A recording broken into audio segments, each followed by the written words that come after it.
अजित पवार पोहोचलेत त्या ठिकाणी। या दुर्घटनेमध्ये 4 जणांचे जीव गेलेले होते आणि त्या घटनेची सविस्तर माहिती घेण्यासाठी पाहणी करण्यासाठी पोहोचलेत उपमुख्यमंत्री अजित पवार। सोबत वरिष्ठ अधिकारी देखील आहेत आणि नेमका काय प्रकार घडला याबद्दल अजित पवार सविस्तरपणे माहिती जाणून घेत आहेत।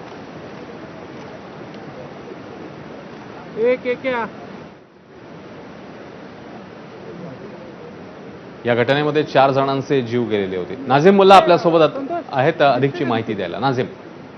अश्विन, उपमुख्यमंत्री अजित पवार आता कुंडमाळा जिथं पूल दुर्घटना झाली त्या ठिकाणी पोहोचलेले आहेत। खरं तर अजित पवार हे पालकमंत्री आहेत पुणे जिल्ह्याचे आणि पुणे जिल्ह्याचा हा भाग आहे, त्याच्यामुळं अजित पवारांवरती मोठी जबाबदारी या प्रकरणी आहे। त्यामुळे अजित पवार सुरुवातीला मुंबईवरून थेट पवना रुग्णालयात या ठिकाणी पोहोचले। रुग्णालयात अनेक जण आता उपचार घेत आहेत। जवळपास 4 जणांचा यामध्ये मृत्यू झाला होता आणि 51 जण जे आहेत ते यामधून बचावले होते। त्यातले आता 15 जण जे आहेत ते रुग्णालयात उपचार घेत आहेत आणि 36 जणांना उपचारानंतर डिस्चार्ज देण्यात आलेला आहे। परंतु ही दुर्घटना नेमकी का घडली, हा पूल नेमका किती खचलेला आहे, किती कमकुवत झालेला होता, या सगळ्यांची माहिती जी आहे ती अजित पवारांकडून या ठिकाणी घेतली जाते। खरं तर हा पूल बंद करण्यात आलेला होता। या गावचे इंदुरी गावचे सरपंच आणि ग्रामविकास अधिकारी यांनी तशा प्रकारचे आशयाचे बोर्ड सुद्धा या ठिकाणी लावलेले होते।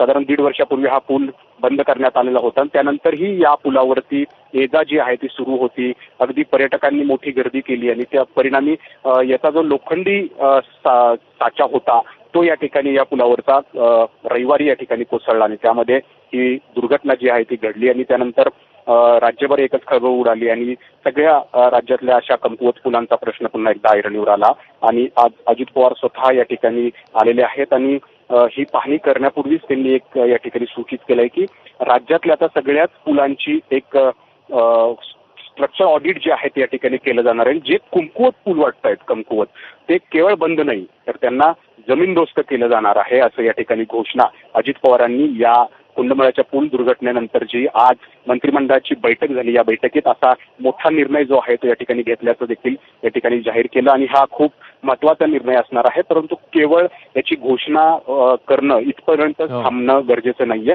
तर त्याची अंमलबजावणी होणं गरजेचं आहे। कारण पूल काही पहिल्यांदाच कोसळलेला नाहीये, याच्या आधीही पूल कोसळण्याचे प्रकार घडलेले आहेत आणि त्यामुळं केवळ अंमलबजावणी न करता याची केवळ घोषणा न करता याची अंमलबजावणी होणं गरजेचं आहे। अजित पवार त्याच अनुषंगाने ही सगळी पाहणी करून त्याचा पाठपुरावा करणार असं दिसतंय।